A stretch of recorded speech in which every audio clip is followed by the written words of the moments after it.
You must imagine the beginning not as silence but as collision, not as calm seas but as chaos. For before Poseidon was crowned as god of the oceans, he was not yet a sovereign but a prisoner of fate, a child of prophecy swallowed whole by his father. The story of Poseidon is not told in the polished tones of temples or the carved reliefs of marble. It is born in the darkness of Kronos, the devourer of his children, who feared the prophecy that one of his sons would overthrow him. The waves themselves remember this beginning, for they say the sea was restless, even in the womb of Rhea, trembling with the heartbeat of the child who would one day command them. Rhea, tired of watching her children consumed, tricked Kronos with stone and swaddling cloth, saving one son, Zeus, and hiding others in secrecy. But Poseidon was not so fortunate, for in some tellings Kronos devoured him, and in others Rhea smuggled him away to a flock of lambs, where shepherds whispered to the waves to keep his secret. Myth is not a straight line. It is a tide that flows in many directions. But in every telling, Poseidon's birth is marked by defiance, by survival against inevitability, and that is why the sea answers to him. Imagine the boy god growing not in palaces of Olympus but in the endless sound of water, his lullabies not sung by muses but by tides, his playgrounds not fields of gold but currents that never rest. He was not like Zeus, born to thunder, nor like Hades, wrapped in the silence of stone. Poseidon was baptized by motion, by depth, by the eternal shifting that makes the ocean both cradle and grave. This is what people forget. Poseidon's power was not inherited. It was learned in the pressure of survival, learned in the silence of being forgotten, learned in the tides that whispered promises to him when he was still a child of prophecy. When the war of the gods erupted, when the sky split with the clash of Titans and Olympians, Poseidon was no longer merely a survivor. He was a warrior, armed with a trident forged by the Cyclopes, a weapon not of fire or thunder but of motion, a force that could split seas and shake continents. That trident was more than a weapon. It was an extension of his will, 3 prongs to represent the dominion he would claim: the sea, the earthquakes, and the horses that thundered across plains like waves frozen in flesh. To ride a horse was to ride the sea. To control an earthquake was to command the shifting of waters beneath earth. To raise a tide was to remind the world that motion was eternal, and Poseidon was its master. When the Titans fell and the brothers divided the cosmos, fate placed the heavens in the hands of Zeus, the underworld in the grasp of Hades, and the sea in the command of Poseidon. But do not mistake this as chance, for it was not division by luck but recognition of essence. Zeus was thunder, Hades was stone, Poseidon was motion, and motion was the sea. He built not a throne in Olympus, but a palace in the depths of the Aegean, walls of coral, roofs of pearls, floors of sand polished by currents, dolphins and nereids dancing as courtiers, whales as guardians. Every creature of the sea, not a subject, but a choir that sang his sovereignty. And yet Poseidon was not a silent king. He was tempest, he was rage, he was storm embodied. Sailors feared him not because he was distant, but because he was near, because every wave that rose, every storm that broke ships like toys, was Poseidon, reminding them that the ocean was not theirs. But beyond this image of rage lies the truth you were never told. Poseidon's storms were not cruelty but justice, his earthquakes not random but reminders, his trident strikes not punishment but balance. For he understood what mortals forget, that to live by the sea is to live by risk, that to take from the ocean without reverence is to invite ruin, that the sea gives but only to those who respect its endless hunger. Yet Poseidon was not only destroyer, he was creator, father of countless beings, some monstrous, some divine. Pegasus, the winged horse, was his child, born not in flesh but in myth, sprung from the blood of Medusa when she fell to Perseus, a reminder that Poseidon's seed was not merely life but symbols, and symbols endure beyond flesh. Triton too was his son, half man and half fish, herald of his father's court, blowing his conch to calm or stir seas. From Poseidon came not just storms but stories, stories that shaped nations, stories that built cities, stories that reminded every mortal who crossed water that they did so on the mercy of a god whose moods were as vast as tides. You must also remember that Poseidon was not only lord of waves but of horses, For to the ancients the horse was motion embodied, thunder on land mirroring thunder in sea. He was said to have created the first horse by striking the earth with his trident, a creature of muscle and power, a wave given flesh. And in this creation you see his essence. Poseidon is not ruler of one domain. He is ruler of all motion, all change, all force that cannot be chained. His temper was legendary, yes, but it was not madness. It was reflection of the sea itself, calm one moment, catastrophic the next, life-giving and life-taking with no apology. Mortals prayed to him with trembling voices, not for his love but for his restraint, not for blessings but for survival.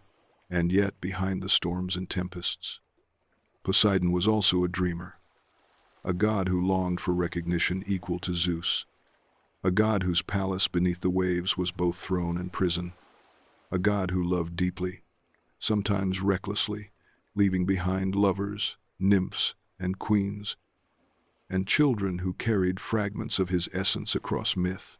His story is not a single current but a sea of contradictions, as endless and restless as the waves that bear his name.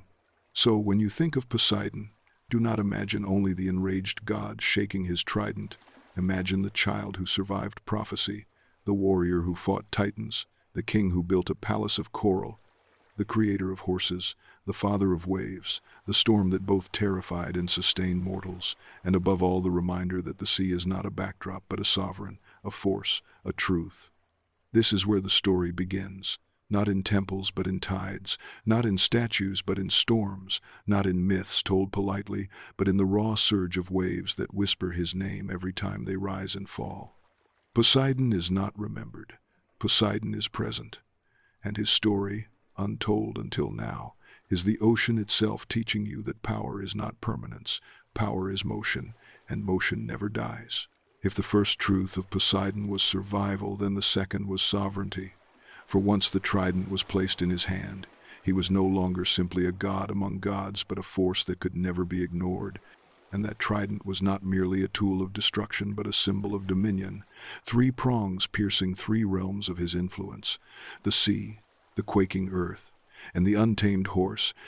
And to understand Poseidon, you must first understand that his essence was never confined to the water alone, but stretched across every movement that could not be chained. The Cyclops who forged it did so not in haste but in reverence, hammering lightning and ocean together, creating a weapon that could shatter mountains or calm seas with a gesture. And when Poseidon gripped it for the first time, the sea itself bent in recognition, waves rising not in rage but in allegiance, because the trident was not a command but a covenant. Sailors who looked upon storms believed they saw anger, but what they saw was balance, for Poseidon's wrath was always justice in motion, punishing arrogance, humbling pride, and reminding mortals that water, though it carried their ships, did not belong to them. But the trident was more than judgment. It was also creation, and through its strikes, Poseidon shaped new lands, raising islands from the seabed, shaking mountains into rivers, breaking earth so that springs might flow. With each motion he was not only destroyer but architect, proving again that power is not measured by the ability to end, but by the ability to create.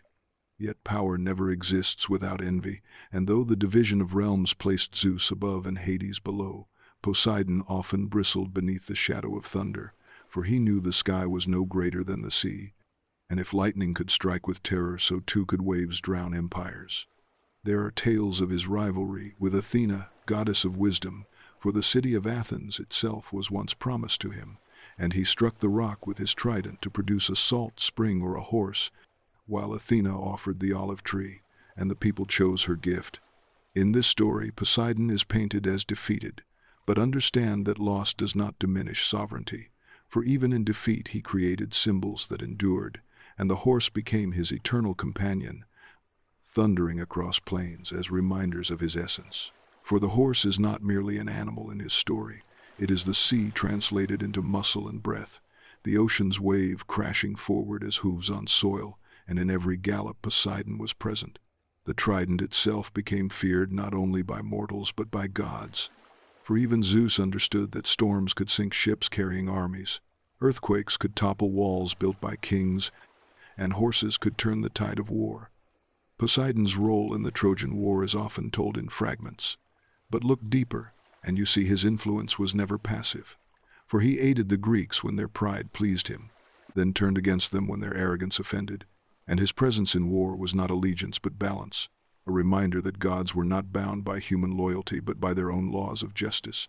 The sea does not belong to one city, the earthquake does not strike for one king, and Poseidon's trident was never for sale. It was sovereign to itself.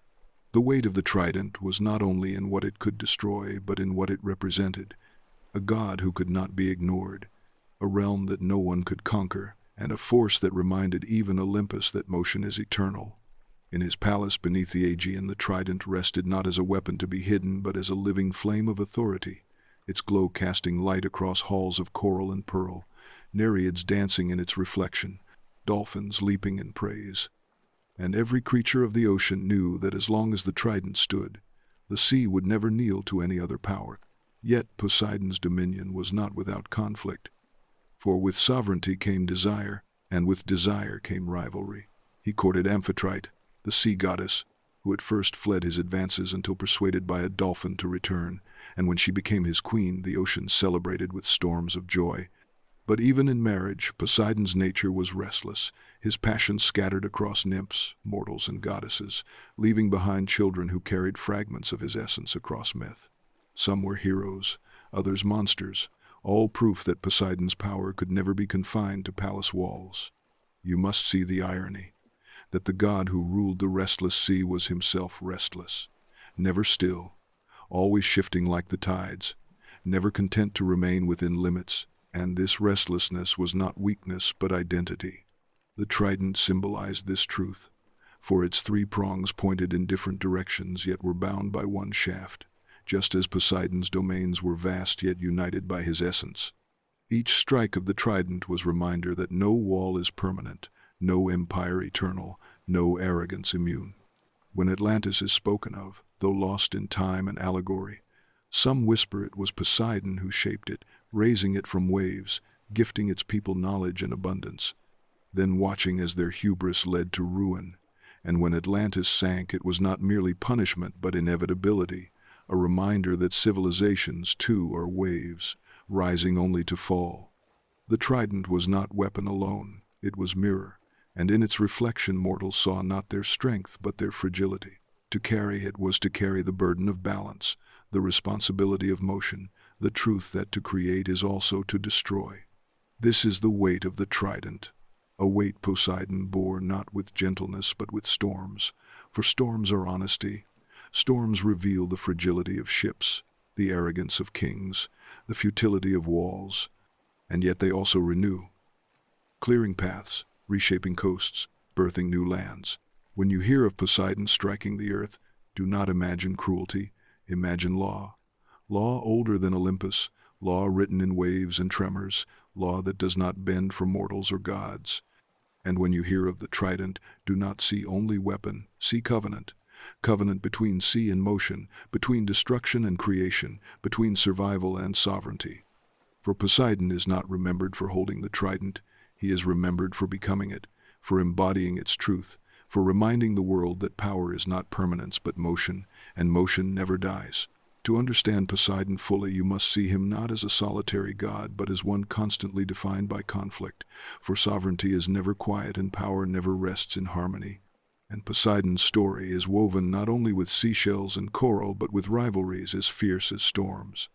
His greatest contests were not only with mortals who dared to disrespect his waters, but with gods themselves.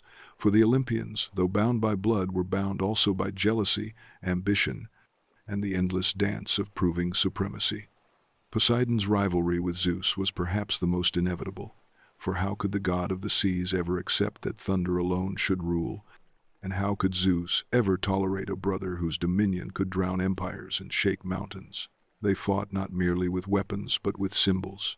Zeus with his lightning, Poseidon with his trident, sky against sea, fire against water. And though neither could claim absolute victory, their clashes reminded the world that storms were not accidents but arguments among gods. Sailors caught in tempests prayed not only for survival but for reconciliation, begging the brothers to calm their eternal quarrel.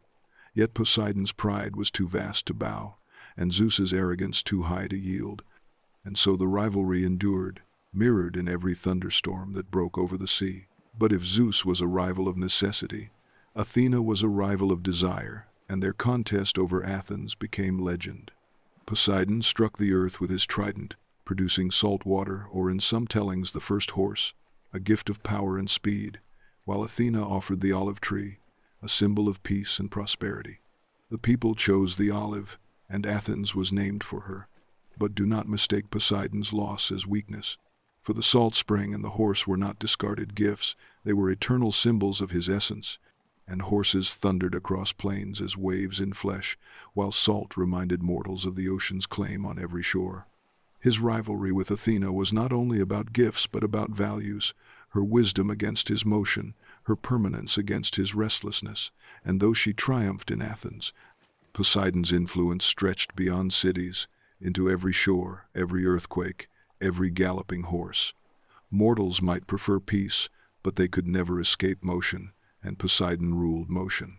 He also contended with Hera, queen of gods, whose jealousy burned as fiercely as her husband's thunder, and with Apollo, whose calm artistry contrasted with Poseidon's tempestuous force.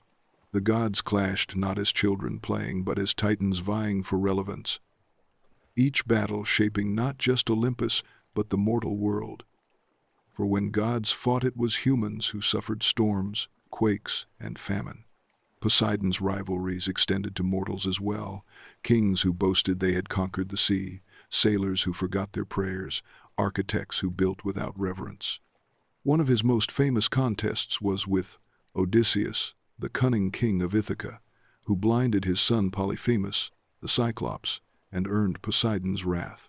For years Odysseus wandered the seas, every storm a punishment, every delay a reminder that the ocean does not forgive easily. And Poseidon's vendetta became legend, teaching mortals that cleverness may win battles, but defiance of gods brings endless war. The rivalry between Poseidon and Odysseus was not personal alone. It was symbolic, the ocean punishing human arrogance, the sea teaching sailors that wit is not greater than reverence.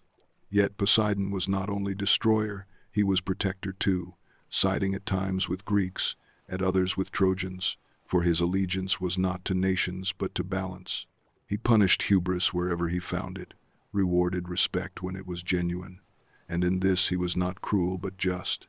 His rivalries also gave birth to monsters, for many of the creatures that terrified mortals were born of his line, his children by goddesses, nymphs, or mortals. The Minotaur, child of his vengeance when King Minos refused to sacrifice a bull, became a symbol of the god's ability to twist pride into punishment.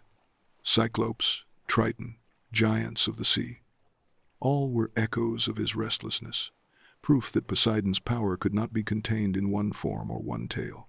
Rivalry for Poseidon was not a game, it was identity, for motion itself is rivalry, tides against shore, storm against calm, wave against wave.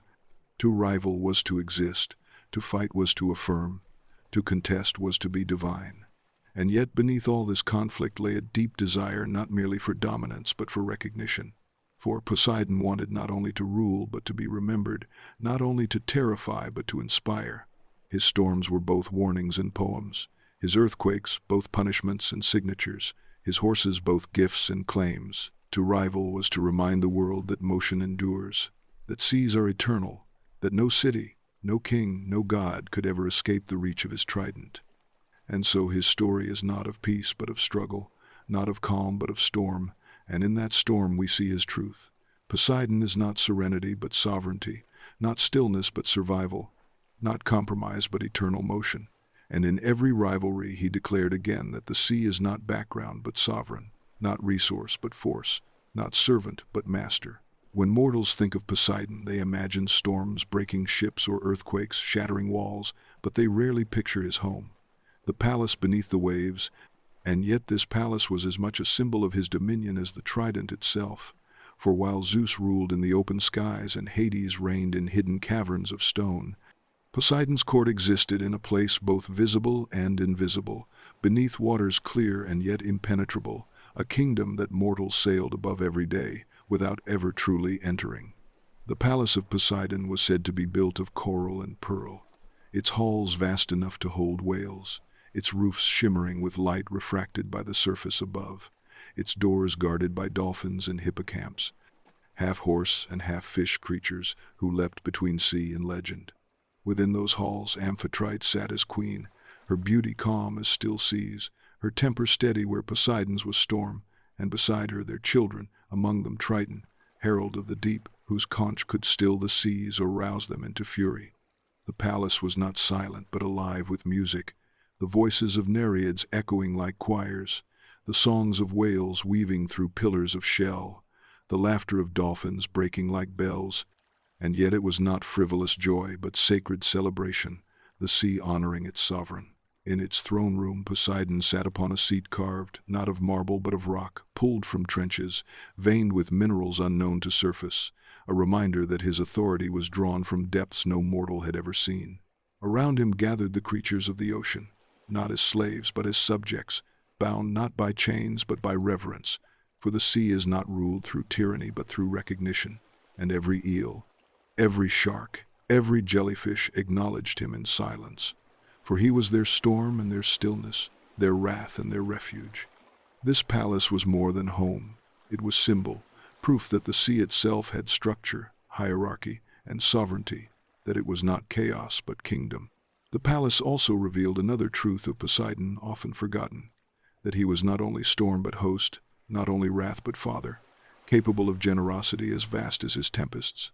He welcomed banquets with gods who dared to descend, feasts where ambrosia mingled with pearls, where music echoed through waters that carried it farther than any air could. He was also protector of sailors who honored him, guiding their ships with gentle currents, calming waves when prayers were sincere. Mortals feared his wrath but also sought his blessing, for to cross seas without his favor was madness, and his palace became a place of pilgrimage and myth, though no mortal could truly enter. Even heroes like Theseus and Jason were said to have felt his presence, not by walking his halls, but by surviving storms that might have swallowed them, and in that survival they recognized his unseen hospitality. The palace was also a place of judgment, where wrongs against the sea were weighed and punished. Poseidon's court was not passive, for crimes against his waters echoed into his throne, and he judged not with mercy but with balance. If a king polluted his shore, storms broke his fleet.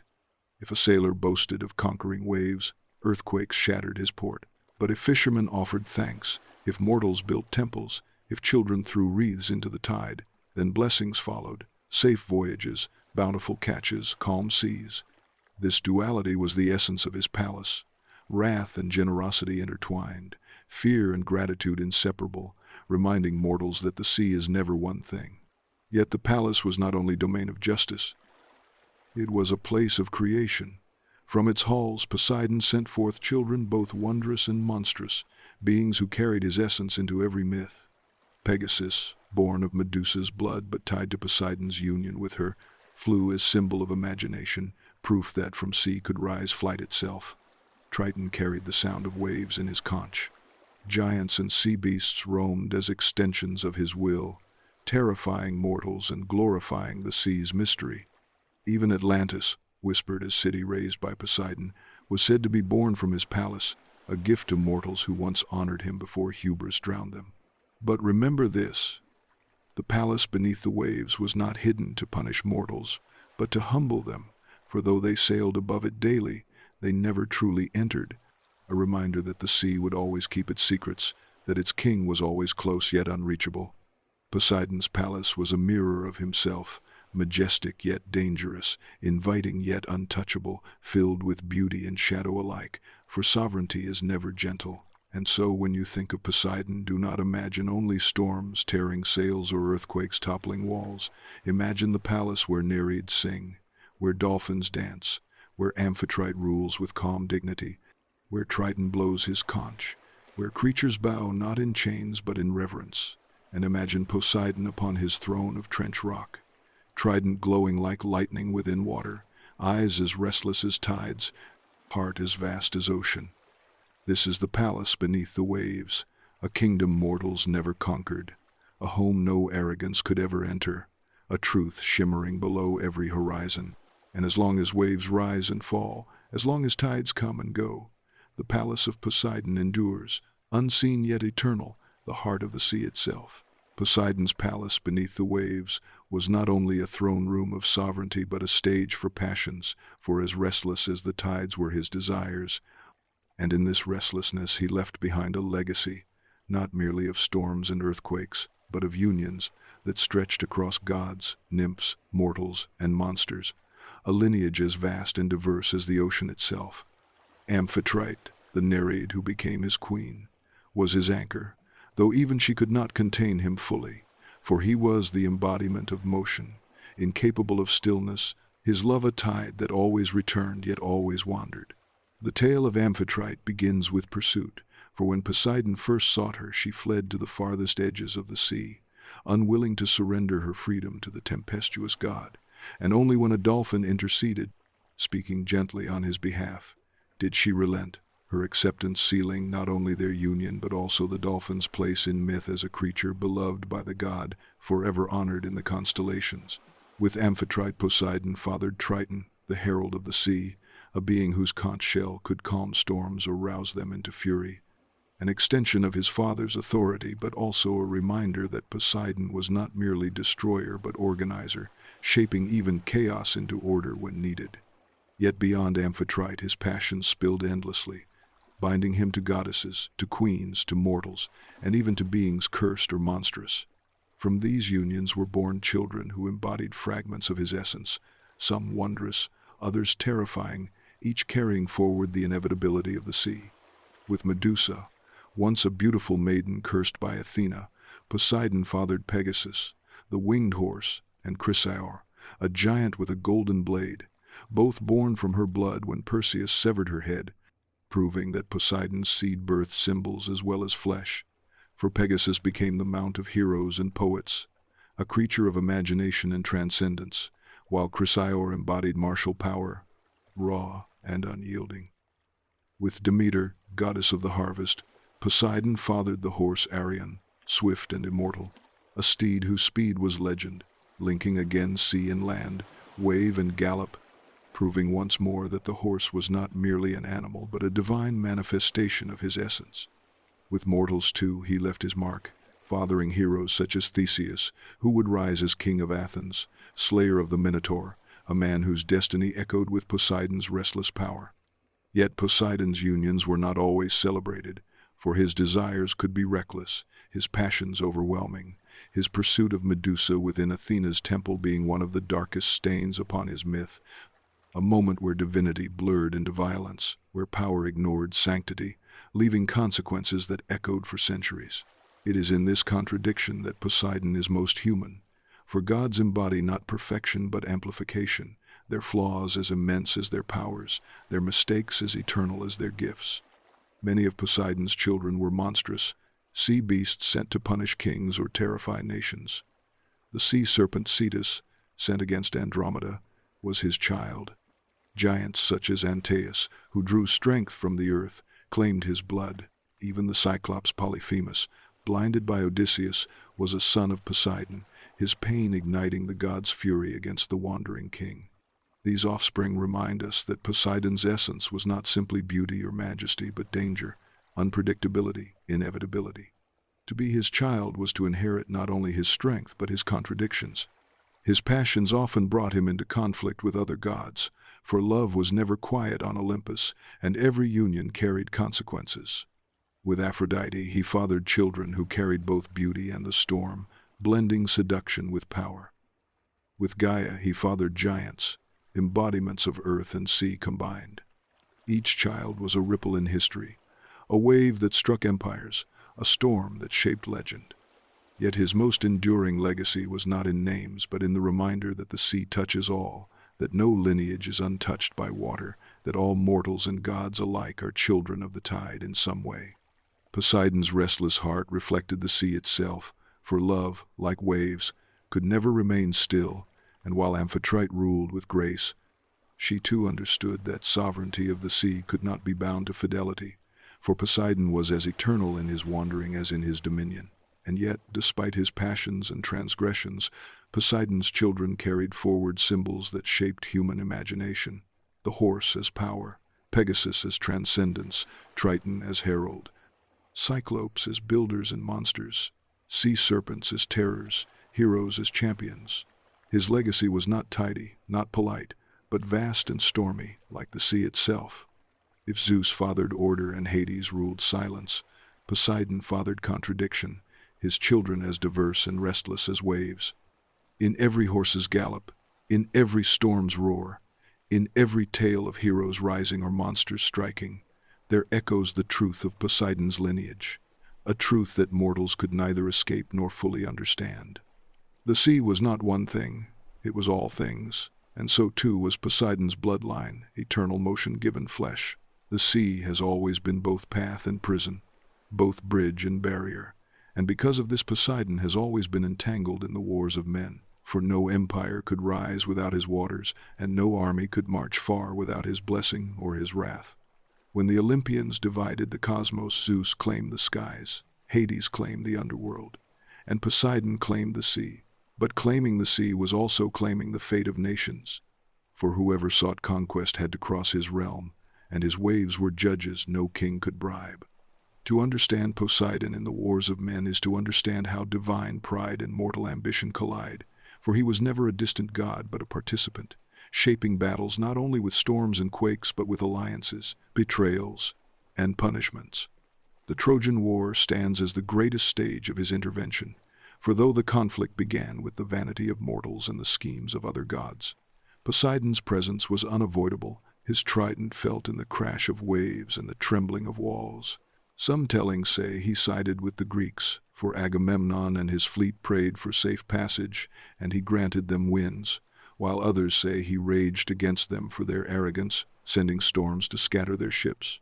His role was not simple allegiance but balance, for Poseidon was not a god of loyalty but of justice, punishing hubris where he found it, rewarding reverence where it was given. When the walls of Troy were first built, it was Poseidon who had helped construct them, alongside Apollo, forced into labor by Zeus as punishment. And when the king of Troy, Laomedon, refused to pay them for their toil, Poseidon sent a sea monster to ravage the coast, a reminder that betrayal of the sea is never forgotten. That monster was defeated by Heracles, but the memory of Poseidon's wrath lingered, and when the Trojan War came, it was as if old debts were being collected. On the battlefield, Poseidon's hand was felt in tremors beneath the earth, in floods that broke lines, in the sudden calm that let ships land, or the sudden storm that sank them. He appeared even in human form, rallying warriors, disguising himself as captains, proving that the sea is not always distant but sometimes walks among men. Yet the war that most defined his vengeance was not Troy, but the wandering of Odysseus. For when Odysseus blinded Polyphemus, Poseidon's son, the god's fury became endless. Every wave that dashed Odysseus' ships, every storm that pushed him from Ithaca, every delay that broke his heart, was Poseidon's hand punishing arrogance. It was not simply the injury to his son that angered him, but the pride with which Odysseus declared his own name after the deed, boasting to the winds. That boast turned cleverness into hubris, and Poseidon made him pay, teaching the world that wit is valuable but reverence is greater. That to outsmart a god is one thing, but to mock him is another. And mortals who confuse triumph with supremacy find themselves wandering forever. Beyond Odysseus, Poseidon's influence stretched into countless other wars. When kings built fleets without offerings, he broke them with storms. When armies marched across plains, he shook the earth beneath them. When heroes prayed with sincerity, he lent them winds. His role was not as partisan but as arbiter, punishing arrogance, balancing pride, teaching mortals that victory is never their own but always borrowed from forces beyond them. In this way, Poseidon was not only participant in wars but teacher through them, and though his lessons were cruel, they were honest. For the sea is honest in its brutality.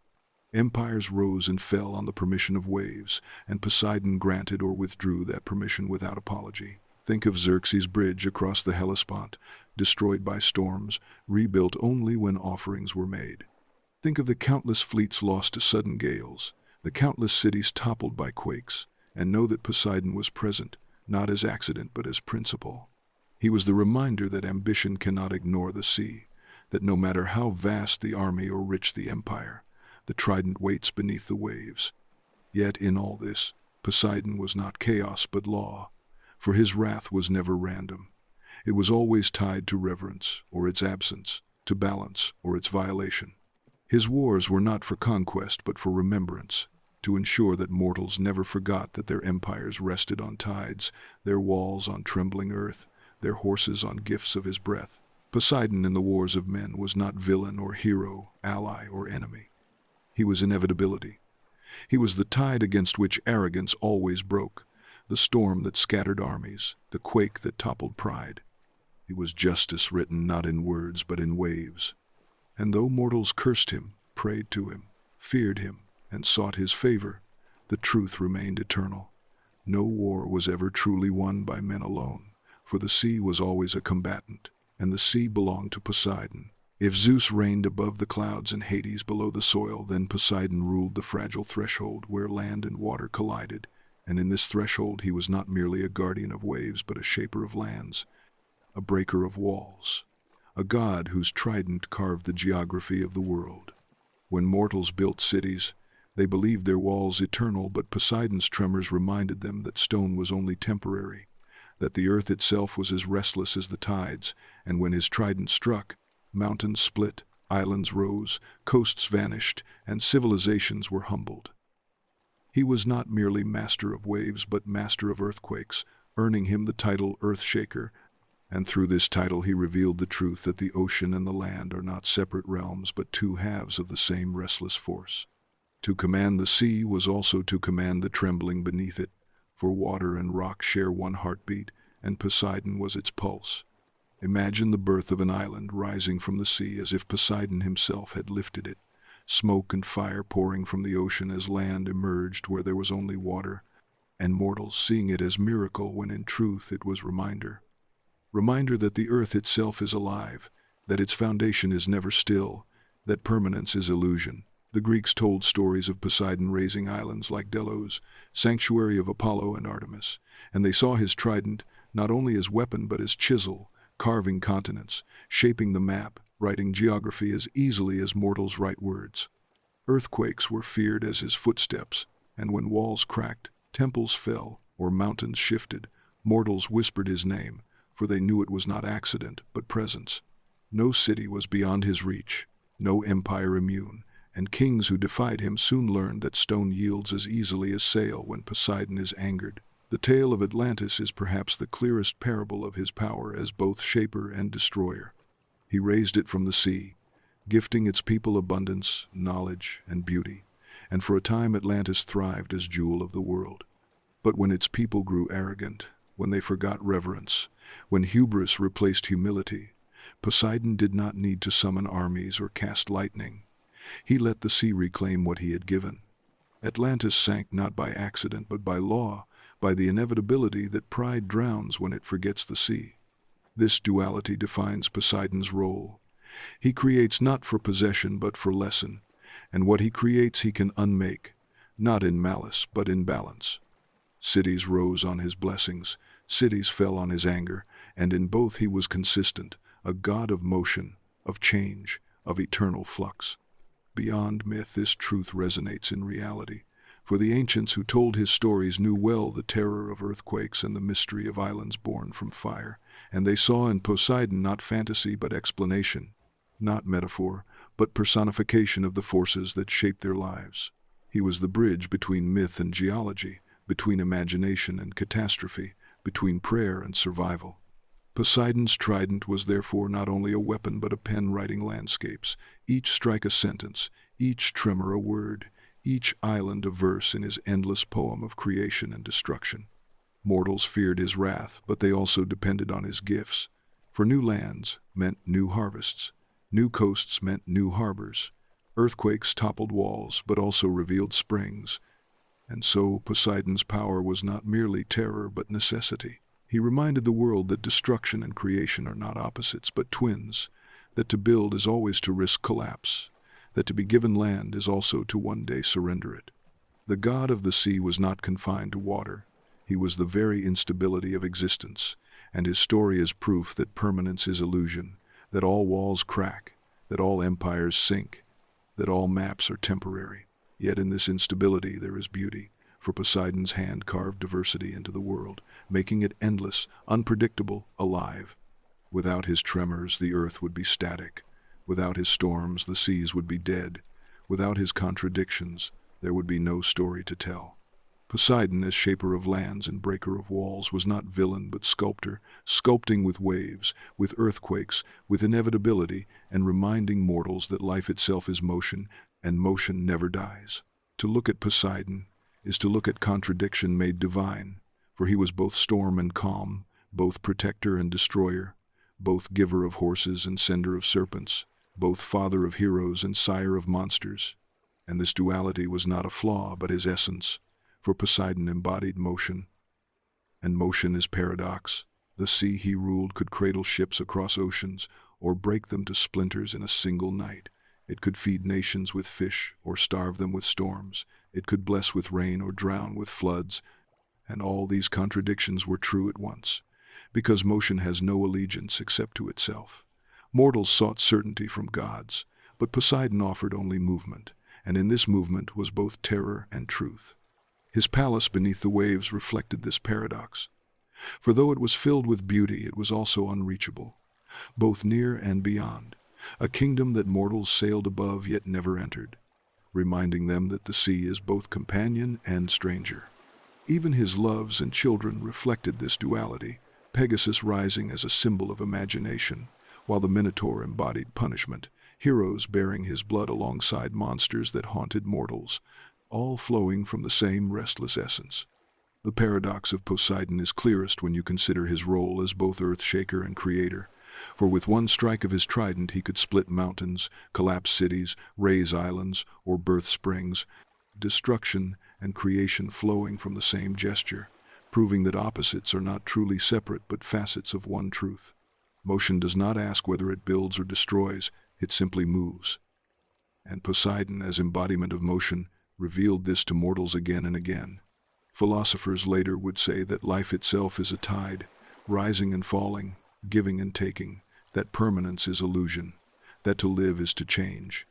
And though they wrote in reason what Poseidon lived in storm, both declared the same truth: motion never dies. Even his rivalries were paradoxical, for though he clashed with Zeus, Athena, and mortals like Odysseus, these rivalries gave rise to stories, to cities, to lessons, shaping cultures as much as battles, proving again that conflict is not only destruction but creation. His storms were feared, yet sailors told tales of surviving them, and those tales became part of identity, binding men to sea as much as fear. His earthquakes toppled temples, yet in rebuilding mortals created stronger structures, wiser prayers, humbler hearts. Every punishment contained a lesson, every gift carried a warning, every wave bore both threat and blessing. Poseidon was not a god of clear lines but of blurred boundaries, and in this blurring lay his power. Consider too his connection to horses, creatures of speed and strength, tied to land yet moving like waves. A paradox themselves, embodying both freedom and servitude, both beauty and danger, both tool and companion. By creating the horse, Poseidon revealed his own paradox, for he gave mortals a gift that was both blessing and burden, a creature that could carry them across empires or trample them into dust, proving again that nothing in motion is simple. To worship Poseidon was to accept this paradox, to honor both storm and calm, to fear and love the same God, to see that life is not either or but always both. Mortals prayed for safe passage yet offered sacrifices. Knowing storms might still come, they built temples to appease him, yet accepted that no temple could prevent an earthquake. They honored his gifts, yet feared his punishments, and, in this relationship, they mirrored life itself. For life, too, is motion, unpredictable, uncontrollable, paradoxical. The greatest truth Poseidon teaches is that certainty is illusion, that permanence is arrogance, that to live is to move, and to move is to accept paradox. His story is not one of harmony but of tension, not of perfection but of contradiction, and in this contradiction lies his divinity. Mortals who demanded clarity saw him as cruel, Mortals who accepted paradox saw him as truth, and in the end both were right, for he was storm and calm, giver and taker, protector and destroyer, and always, always in motion. To understand Poseidon is to confront the most ancient paradox of existence, for he was both storm and calm, protector and destroyer, lover and violator, father of heroes and sire of monsters, giver of gifts and sender of punishments. A god whose essence was not to be consistent, but to embody motion itself, and motion is contradiction incarnate. Mortals often demand clarity from their gods, desiring neat lines between good and evil, blessing and curse, peace and wrath, yet Poseidon offered no such illusions, for the sea does not divide itself into categories. The sea is always both cradle and grave, both nourishment and annihilation, and Poseidon, as lord of the sea, was the living embodiment of this truth. Consider the sailor pushing his fragile vessel into the Aegean, praying at dawn with offerings cast into waves, knowing that Poseidon might carry him safely to harbor or dash him into foam before sunset. That uncertainty was not cruelty but reality, for to entrust oneself to the sea was to entrust oneself to motion, and motion never promises consistency. Poseidon's palace beneath the waves mirrored this duality, for though it shimmered with coral and pearl, though Nereids danced in joyous choirs, though dolphins leapt at his command, its very inaccessibility reminded mortals that beauty can also be distance, that majesty can also be untouchable, that the kingdom of the sea is both visible and invisible, near yet unreachable. The paradox of Poseidon is also carved into his offspring, for from him were born Pegasus, a winged horse soaring into skies of imagination, and also Polyphemus, a cyclops whose brutality terrified sailors. From his unions emerged heroes like Theseus, champions of civilization, and also sea monsters like Cetus, sent to devastate coasts. His seed gave the world symbols of transcendence and terrors of annihilation, and in this paradox one finds the essence of motion, which does not choose between beauty and horror but produces both endlessly, without apology. The trident itself embodies paradox, three prongs pointing in different directions yet bound by one shaft, symbolizing that destruction and creation, storm and calm, quake and spring are all facets of one truth. Motion indivisible yet contradictory. When Poseidon struck the ground, he could split mountains, collapse temples, sink cities, yet he could also create springs of fresh water or raise islands from the depths. To the ancients this was bewildering, but to those who understood, it was revelation. Creation and destruction are not opposites but siblings, both born from the same gesture, both inevitable in the hand of motion. Consider, too, the horse, which Poseidon was said to have birthed by striking the earth. The horse is paradox embodied, a creature of beauty and terror, freedom and servitude, gentle grace and lethal power. To ride a horse was to taste liberation, yet also risk death, to command thunder on land while submitting to its untamed spirit. By giving mortals the horse, Poseidon gave them both gift and danger, for motion never arrives without cost. The philosophers who later reflected on change wrote that one never steps into the same river twice, for the river is always moving, and Poseidon's myth had already taught this in storm and tide long before philosophy found words for it. He was the god who reminded mortals that permanence is illusion, that stability is arrogance, that to live is to move and to move is to accept paradox. His rivalries also revealed this duality. With Zeus he quarreled endlessly, storms erupting as sea challenged sky, and yet their rivalry produced balance, for without Zeus there would be no thunder to counter tide, and without Poseidon no wave to challenge lightning.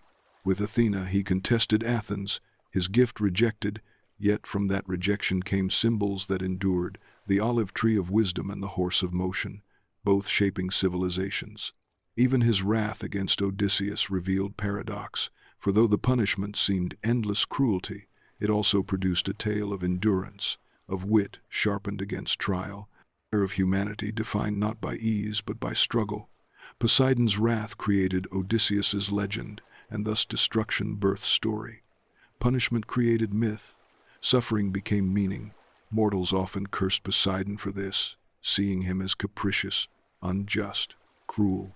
Yet those who looked deeper saw that he was not whimsical but inevitable, not petty but principled, for every wrath was tied to reverence betrayed, every punishment to arrogance unmasked, every gift to humility remembered. He was not chaos but law, law older than kings, law written in waves and tremors. The paradox of Poseidon lies also in the emotions he inspired. Sailors both feared and loved him, praying for his favor while trembling at his name. Farmers both blessed and cursed him, for earthquakes opened springs yet toppled walls. Lovers of horses honored him as creator yet trembled at their danger. Mortals could not place him neatly into love or hate, for he was both, and in that bothness lay truth. Even his personality reflected this tension, for he was tempestuous, quick to anger, restless, wandering, yet also deeply protective, generous, capable of blessing mortals with safe passage, bountiful catches, fertile horses.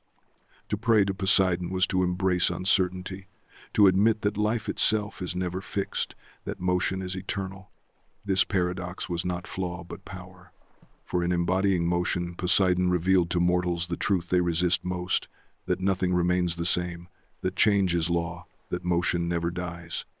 Imagine the wave itself, rising calm and glimmering, beautiful in dawn light, then crashing violently, drowning men and splintering ships, and then retreating, leaving silence. That wave is Poseidon, beauty and terror in one, cradle and grave at once, a force that cannot be simplified without losing its essence. Mortals desired certainty, but Poseidon offered truth, and truth is paradox. His story is a mirror of existence, for life itself is storm and calm, blessing and curse, creation and destruction, all bound together in motion. To worship Poseidon was to bow not to comfort but to reality, to accept that permanence is false, that security is temporary, that to live is to ride tides one cannot control. And perhaps this is why his myths endured, why sailors whispered his name with reverence, why philosophers glimpsed his truth in rivers and waves. For Poseidon was not a god of illusion but of honesty, and honesty is paradox. His storms were terrifying, but they were real. His punishments cruel, but they were just. His gifts dangerous, but they were true. In Poseidon, mortals saw not fantasy, but themselves magnified, their own contradictions given divine form, their own struggles mirrored in waves. The paradox of motion is that it destroys even as it creates, it blesses even as it curses, it terrifies even as it sustains, and Poseidon's existence was living proof of this paradox. To name him cruel is incomplete, to name him generous is insufficient, to name him anything simple is false. He is all, always moving, always shifting, always storm and calm, always paradox, always motion, and motion never dies. To speak of Poseidon is to speak of wrath and mercy in the same breath, for no god embodied the closeness of terror and blessing as he did, and mortals who lived by coasts knew this truth intimately, waking each morning to the sound of waves that might carry fishermen safely home, or might rise into storms that swallowed them without warning. Poseidon's nature was not cruelty but honesty, and that honesty revealed itself through the paradox of wrath and mercy, for to live by his waters was to understand that survival was never guaranteed, but always borrowed from forces larger than oneself. Imagine the fisherman casting his nets, whispering a prayer into dawn light, his livelihood dependent on Poseidon's mercy, the calm that allowed his fragile craft to float, and the bounty of fish that filled his nets. In such moments Poseidon was benefactor, sustainer, giver of life. Yet imagine the same fisherman weeks later, caught in a sudden gale, waves rising higher than cliffs, lightning tearing sky and sea, and the man crying to the same god for mercy, while his boat shattered into driftwood. In such moments Poseidon was wrath, merciless and indifferent, destroyer of life. The contradiction is not flaw but law, for the sea cannot give without also taking, cannot cradle without also crushing, cannot be one thing without being the other. Poseidon, as wrath and mercy, is not two gods but one, as inseparable as tide and shore. His myths illustrate this truth endlessly. To the Trojans he was both builder and punisher, raising walls with Apollo, yet later sending a monster to punish Laomedon's betrayal. To Odysseus he was both path and prison, granting waters to sail yet sending storms to delay, punishing arrogance but in doing so shaping a tale that would inspire for millennia. To Athens he was both giver and loser, striking earth with trident to offer salt spring or horse, yet losing to Athena's olive tree, proving that even in loss he created gifts that endured. Wrath and mercy in Poseidon are not accidents but deliberate, for he ruled balance, and balance requires both. His wrath was not mere anger but justice, punishing hubris, arrogance, irreverence. His mercy was not softness but fairness, rewarding reverence, humility, offerings. Mortals prayed to Poseidon with trembling voices because they understood this balance, because they knew their lives depended not on entitlement but on respect. His mercy could be vast. Sailors who sacrificed bulls upon shores found their journeys blessed with calm seas and steady winds. Cities that built temples upon cliffs overlooking waves found themselves protected from storms that shattered others. Farmers who honored him in drought found rain returning, springs opening where his trident had struck. Yet his wrath was equally vast. Minos, who betrayed his promise to sacrifice the bull sent by Poseidon, was punished with the birth of the Minotaur, a terror that haunted his people. Odysseus, who boasted of blinding Polyphemus, endured years of wandering. Xerxes, who whipped the Hellespont for breaking his bridges, learned that storms could not be conquered by arrogance. Poseidon's wrath was never random but always principled, always tied to disrespect, always a mirror of human arrogance reflected in waves. And yet in both wrath and mercy there was lesson. For Poseidon's true gift was not calm seas but understanding. The understanding that mortals live not as masters of nature but as guests upon it. That survival is always conditional. That respect is the only offering that can temper inevitability. To live by the sea was to live with Poseidon daily, his moods dictating prosperity or ruin, his favor or fury shaping destinies. Unlike Zeus, who thundered from above, or Hades, who ruled unseen, Poseidon was immediate, tangible, ever-present. His waves touched every shore, his quakes shook every city, his storms challenged every fleet. Wrath and mercy were not distant myths but daily reality. The ancients saw this clearly. They knew that storms were not mere weather but arguments of gods, that earthquakes were not chance but footsteps of the earth-shaker, that horses galloping across plains were echoes of waves in motion. Poseidon's paradox was written into their lives as truth, not metaphor. To call upon his mercy was to accept his wrath. To honor his gifts was to acknowledge his punishments. To pray to him was to confess that one's life was fragile. This intimacy made Poseidon both feared and beloved. For though his wrath was terrible, his mercy was real. And in that duality mortals saw the fullness of divinity, not a god who simplified the world, but a god who reflected it honestly. His mercy was not weakness but strength, for it showed that even a storm could be calmed, even a quake could be stayed, even an ocean could cradle ships like children. His wrath was not cruelty but necessity, for it reminded mortals that arrogance cannot stand, that hubris drowns, that balance always returns. Poseidon's story as wrath and mercy is thus not about opposites but about completeness, about showing mortals that life is never one thing but always many, never secure but always shifting, never permanent but always in motion. And in that motion is both destruction and blessing, wrath and mercy, storm and calm, always both, always Poseidon. Empires rise with pride and fall with silence. And no god was a more constant witness and judge of this truth than Poseidon, for while kings believed their walls eternal and their fleets invincible, Poseidon knew that stone crumbles as easily as wood splinters, that armies cannot march across oceans without permission, that cities glittering with wealth are still vulnerable to a single tremor beneath their feet. To understand Poseidon is to understand not only the sea but the fragility of every empire that ever dared to look upon it without reverence. When mortals dreamed of conquest, they looked upward to Zeus for thunder, downward to Hades for wealth. But when they set their ships upon the water, when they sent their armies across straits, when they built their harbors and carved their ports, they belonged to Poseidon. His trident was more than a weapon. It was a reminder that motion itself is empire, and motion does not bow to kings. The stories of empires undone by his wrath are countless. Consider Atlantis, said to have been his gift, raised from the sea in abundance and wisdom, thriving in beauty and knowledge, yet undone by its own hubris, sinking beneath waves that reclaimed what Poseidon had given. Whether allegory or history, Atlantis is the eternal parable of the sea. What is given can be taken. What is raised can be drowned. What believes itself eternal will one day fall. Consider Troy, whose walls Poseidon himself had helped to build under command of Zeus, only to later punish the city when King Laomedon refused him just reward. From betrayal rose a debt, and from that debt came a monster from the sea, Cetus, sent to ravage its coast, proof that Poseidon's memory is long and his justice relentless. Consider Odysseus, whose cleverness undid Troy, but whose arrogance earned Poseidon's endless storms, teaching the world that even the most cunning cannot defy the sea. Consider Xerxes, who sought to lash the Hellespont for breaking his bridges, believing himself master of water, only to find storms scattering his fleet. Empires that mocked Poseidon were undone not by armies but by waves, not by swords but by motion itself.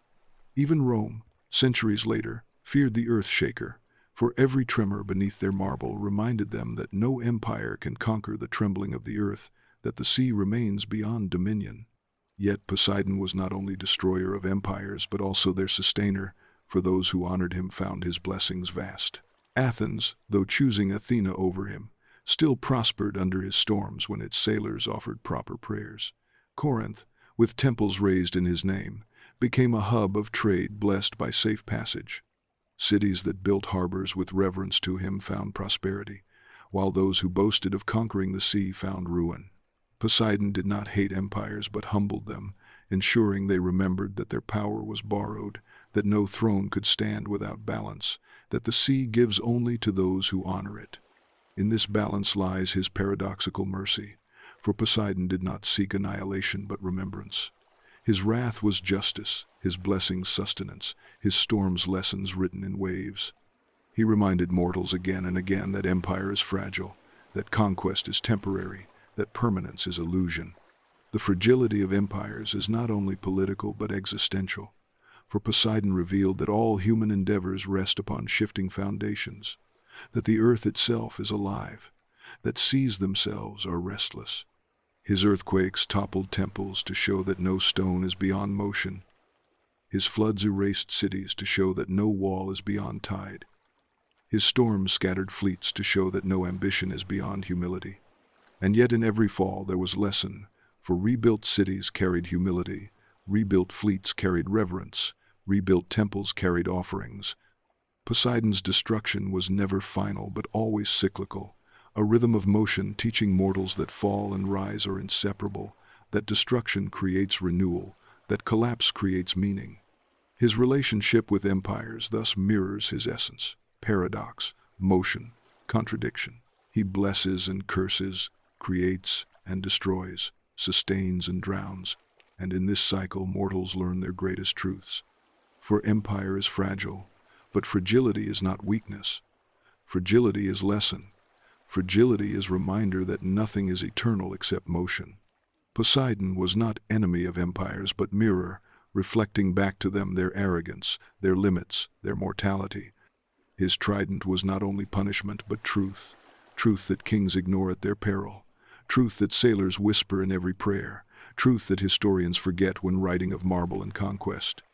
Empires fall not only to armies but to waves, not only to betrayals but to tremors, not only to politics but to gods. And in every fall Poseidon is present, whispering through collapse that motion never dies, that permanence is false, that only those who honor balance endure. To understand Poseidon is to understand that no empire is eternal, that fragility is law, that motion is sovereign. His story is not only myth but memory, not only parable but prophecy, for as long as waves strike shores, as long as earth trembles, as long as horses gallop across plains, Poseidon's trident will remind mortals that they are guests upon shifting ground, that empires are castles of sand, and that the sea waits patiently, eternal and sovereign. To speak of Poseidon is to descend into depths where light does not reach, where silence reigns yet life teems unseen. For his power was not only in storms visible to mortals but in the hidden abysses of the ocean, places deeper than mountains or tall, realms untouched by human eye yet ruled by his trident. These depths were his true throne, more eternal than coral palaces, more terrifying than any earthquake, for they represented the unknowable, the unfathomable, the eternal mystery of motion. Mortals who gazed upon calm seas at sunset believed they understood the ocean, yet beneath those placid waters stretched trenches that could swallow cities, creatures beyond imagination, silence heavier than stone. To worship Poseidon was to acknowledge not only the waves above, but the darkness below, the truth that life exists beyond sight, that the greatest powers are unseen. In these depths Poseidon was not wrath or mercy but eternity, not storm or calm but silence, not contradiction but wholeness. Here his paradox is resolved, for motion itself, though restless on the surface, found stillness in the abyss, not because it ceased, but because it continued in ways mortals could not perceive.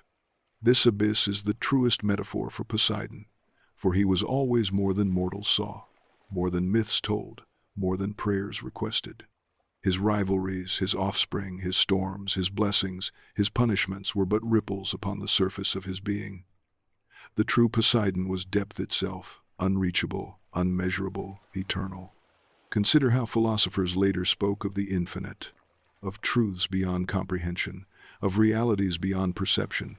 They groped with words toward what sailors already knew, that beneath every calm lies an abyss, beneath every certainty lies mystery, beneath every life lies death. And yet death itself is not end but transformation, another motion. Poseidon embodied this not as metaphor but as reality, for his kingdom was the abyss itself. To honor Poseidon was to honor the truth that mystery is eternal, that not all is known, that life is greater than understanding. This is why sailors feared and revered him, why kings prayed before launching fleets, why poets sang of him with trembling voices, for they all knew that beyond their sight, beyond their walls, beyond their maps, lay depths they could never master. And yet in this fear there was also awe, for Poseidon was not only terror but wonder. The same abyss that could swallow ships also birthed life. The same darkness that hid monsters also nurtured beauty. The same depths that drowned men also gave rise to currents that fed fish, rains that fed crops, springs that sustained villages. The abyss was not emptiness but fullness, not death but womb, not silence but symphony unheard.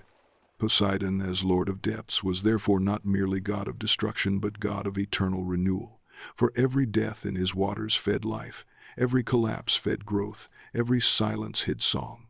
His eternal depths remind mortals that life is greater than surface, that truth is deeper than appearances, that meaning lies not only in what is seen but in what is unseen. To contemplate Poseidon is to contemplate mystery, and to accept mystery is to find humility. Mortals who believed themselves masters of sea or land were undone, but mortals who accepted mystery found wisdom, for they saw that survival is not control but harmony, not conquest but reverence, not certainty but humility. Poseidon's eternal depths thus became not only his kingdom but his lesson, that life is unfathomable, that death is transformation, that mystery is truth. In this lesson lies his greatest power, greater than trident, greater than storm, greater than quake.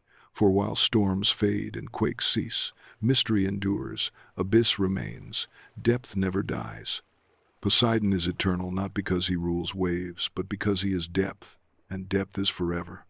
His story, therefore, is not only of rivalry or wrath, mercy or motion, but of eternity, the eternal abyss within which all motion occurs, the eternal silence beneath which all storms echo, the eternal truth that mortals will never master, never conquer, never escape. To honor Poseidon is to bow to this eternity, to whisper into waves, knowing they carry your voice into darkness you will never see, to offer sacrifice, knowing it falls into depths beyond return, to sail knowing you float above an abyss without end. This humility is not defeat but wisdom, for in accepting mystery mortals find truth, and in finding truth they find peace. Poseidon is wrath and mercy, storm and calm, motion and paradox, but above all he is depth, eternal and sovereign, the reminder that life itself is an ocean, surface, shimmering yet abyss eternal, and in that abyss lies the God who never dies. The power of Poseidon was not only in storms and earthquakes nor in the myths told by poets but in the daily lives of mortals who lived with the sea as their neighbor, their enemy, their sustainer, and their judge. And because of this, his presence was not confined to Olympus, but spread through temples, rituals, sacrifices, and festivals that echoed from coast to coast across the Mediterranean world. To worship Poseidon was to admit that survival itself depended upon reverence, that to ignore him was to invite ruin. And so fishermen, sailors, merchants, farmers, and kings all bowed to the earthshaker, each in their own way, each hoping to soften storms and steady the trembling earth. The cult of Poseidon was strongest in coastal cities where the sea was both lifeline and threat. For these people knew that every journey began with a prayer, and every harbor was a temple without walls.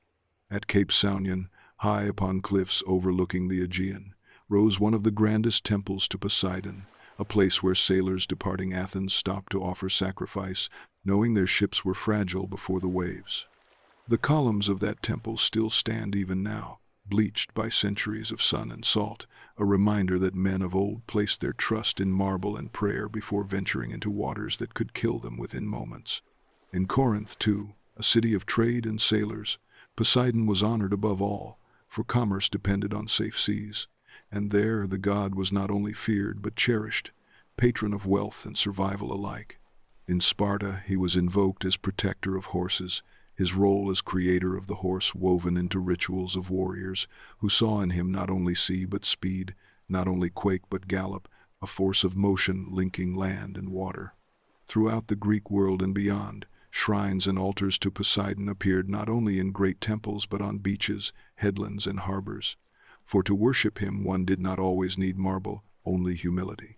Sailors poured libations of wine into the sea, sacrificed bulls upon the shore, cast wreaths upon the tide, their prayers humble and desperate, for they knew the sea did not bargain but remembered, and every offering was insurance against wrath.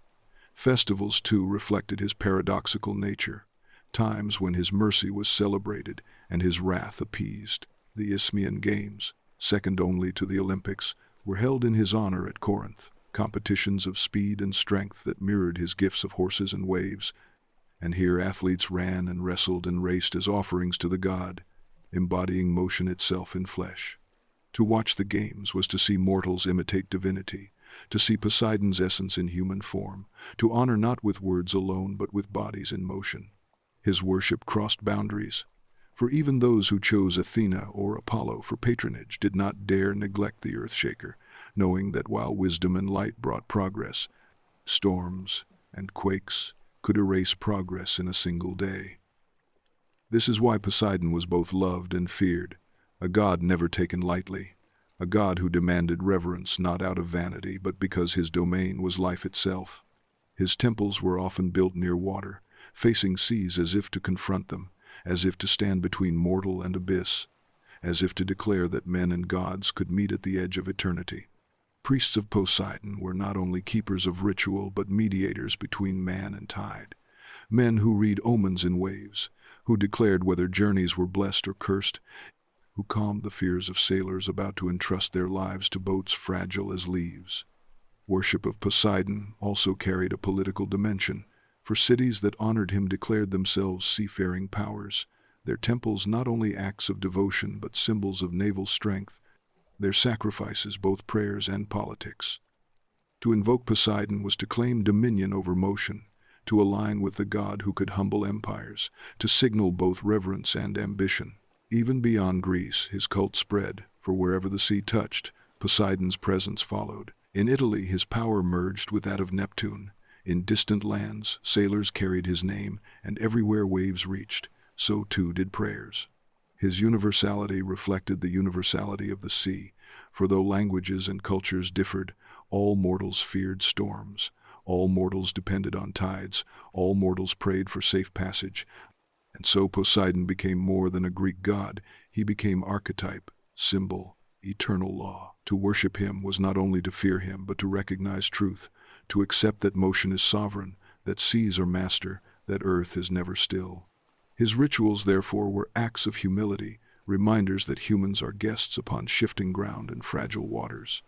Even kings bowed to him, for no throne could control a quake, no army could stop a storm, no empire could outlast a tide.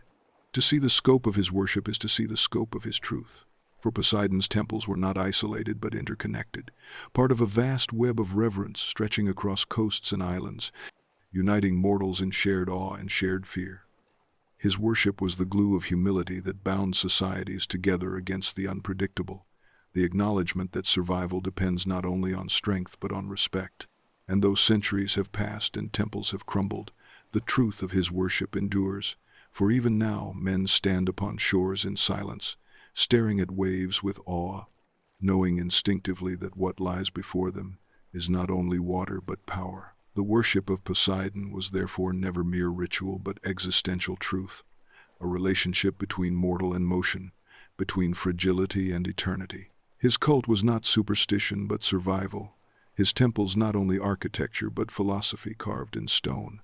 And so, when we remember the worship of Poseidon, we do not remember only marble and sacrifice, but the deeper truth that mortals once knew and must know again, that life itself is motion, that reverence is survival, that to honor the sea is to honor truth. And with this recognition we are prepared to continue further, to follow Poseidon beyond the boundaries of Greece, beyond the Aegean, into the wider world, where oceans connect continents, where myths transform into archetypes, where the earth-shaker becomes more than god of one people but symbol for all humanity, eternal as tide, sovereign as depth, unending as motion itself.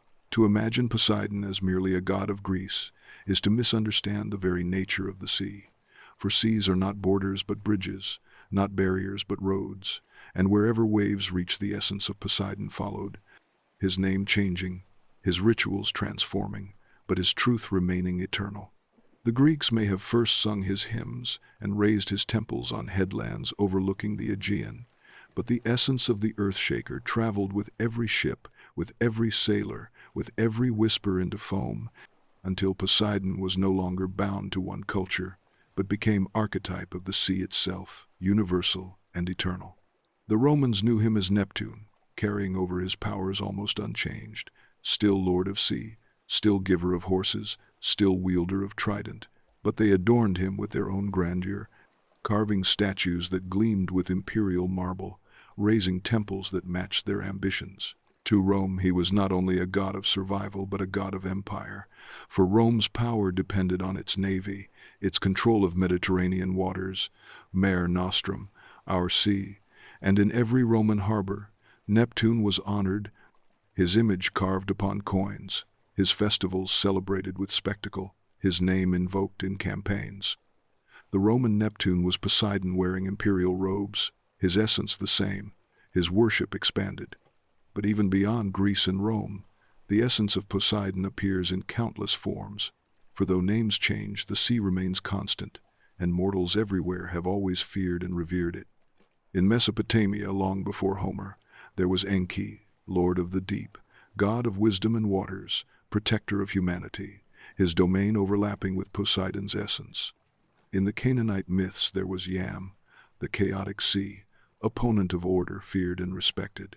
In Norse sagas came Aegir, lord of the ocean, whose halls beneath the waves hosted feasts for gods, yet whose anger sank ships.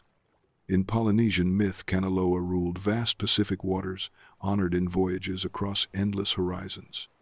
Each culture carved its own image, yet all echoed the same truth. The sea is sovereign, unpredictable, eternal, and always personified as divine.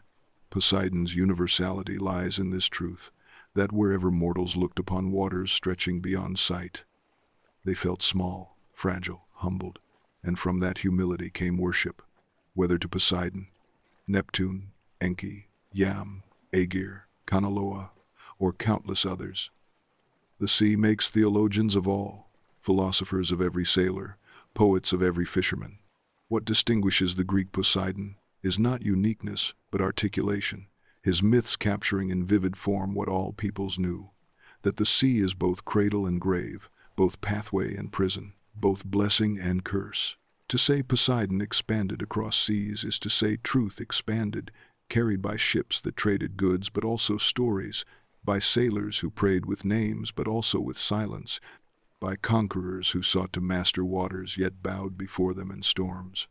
In Egypt too the sea was known, and though their Nile gods held primacy, they acknowledged waters beyond their river.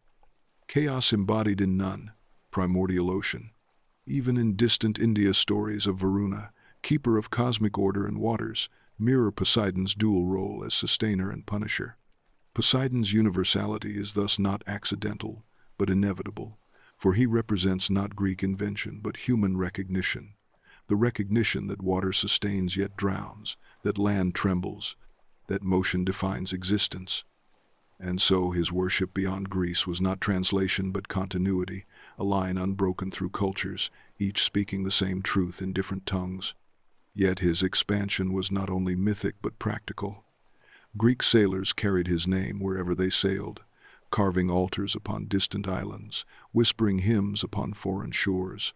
Roman legions carried Neptune into conquered lands, blending him with local gods, ensuring that no harbor lacked his presence. Mariners from Phoenicia, Carthage, and beyond invoked their own sea gods, yet all gestures mirrored the same humility, for the sea itself demanded it. Even now Poseidon endures beyond antiquity, for his image still decorates fountains in cities far from coasts, his name still graces ships, his trident still symbolizes naval power in modern nations. He has transcended myth to become symbol of sea itself, a reminder etched in collective memory that the ocean cannot be conquered, only respected. His trident gleams upon emblems of navies, his horses gallop still in literature, his storms rage still in imaginations, proving that Poseidon never died but simply transformed, eternal as tide. To speak of Poseidon beyond the Aegean is therefore to speak of universality, of truth carried across waves, of myth becoming archetype, of local god becoming eternal symbol. Poseidon is no longer only Greek nor Roman, he is human recognition itself, the embodiment of awe before water, of humility before depth, of reverence before motion.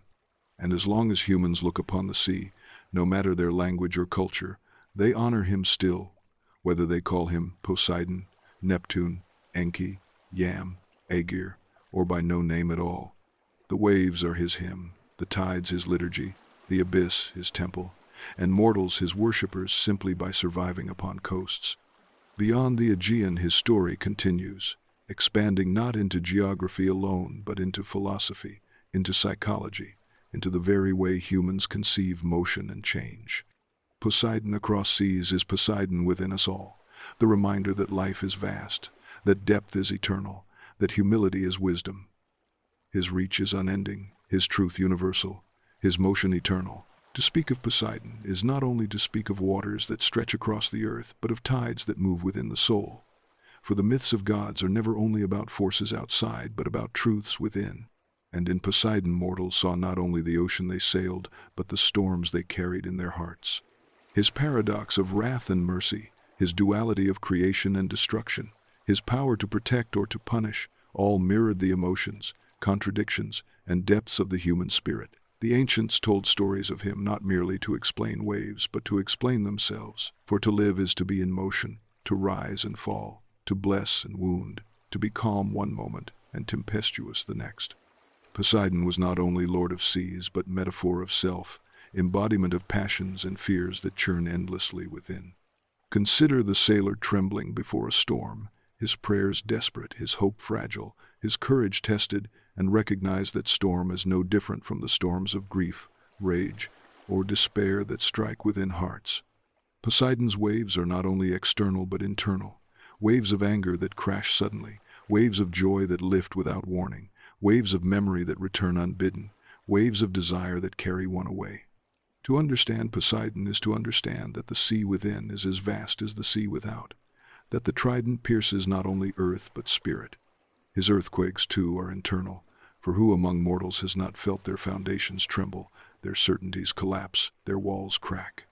An earthquake in the soul is as devastating as one in the land, and Poseidon embodies both, reminding mortals that no foundation is eternal, that all stability is illusion, that fragility is law.